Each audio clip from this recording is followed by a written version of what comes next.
Hey everyone, this is Dr. Sara Van Dyke from DASH Chiropractic, and I know a lot of you out there are runners, cyclists, lifters, very active people, and one of the most common complaints that we get is that people have tight hip flexors.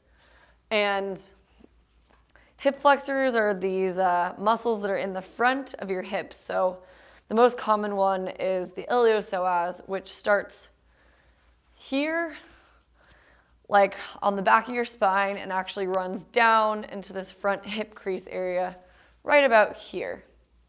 So usually people will feel the tightness here, like right in their hip crease, and then up a little bit into about the top of the belly where the hip crest is. So generally in this region here where your hip crest is, and just in the front. So I'm going to go ahead and show one of the most popular stretches for hip flexors, but I'm going to give you a little twist on that at the end. And I'll explain the twist when I get there. So let's just get into the exercise real quick. So you're going to go ahead and get on your hand or on your knees like this. You're going to put one foot in front of the other. So one hip is in neutral and the foot is back behind you. And one foot and hip is in front of you. Hands on your hips to start, and then we're going to eventually move the hands back to kind of the tailbone area. So we're going to go ahead and start here with the hands on the hips, and we're just going to go ahead and lean forward, and we're actually stretching the hip that's not forward. So this hip is just used to kind of drive you forward. And I'll switch sides really quick to show you what the other side looks like. So we're going to go here. And remember, we've got a little twist on this. A lot of people have already seen this stretch, but you want to go ahead. So you're going to start and lean forward and really get a nice stretch here. If you're not getting a good stretch in the front part of your hip, go ahead and squeeze the glutes as you lean forward. Squeeze the glute to get a little bit more of an intense stretch.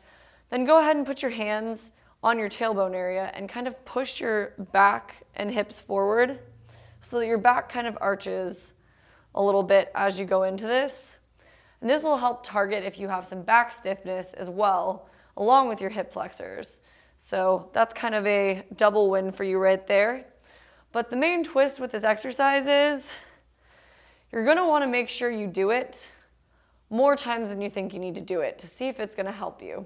Because if this stretch doesn't help you, then you need to work on some other things to decrease your hip flexor stiffness. So this is actually a nice test to see if stretching your hip flexors is really a good thing for you, but you want to make sure you dose it appropriately. So make sure you do at least 3 sets of 20 reps.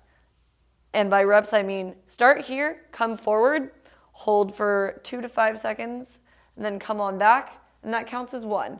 Do that 3 sets of 20, and you'll know if stretching is going to help your hip flexor or if you need to do something else. We also have another video that says what to do when stretching won't help your hip flexor. So that one should be coming up right next. But if you have any questions, leave me a comment, subscribe to get that video and more. And if you have any questions, our contact info is in the description below. Thank you, and hope you have some happy hip flexors after this.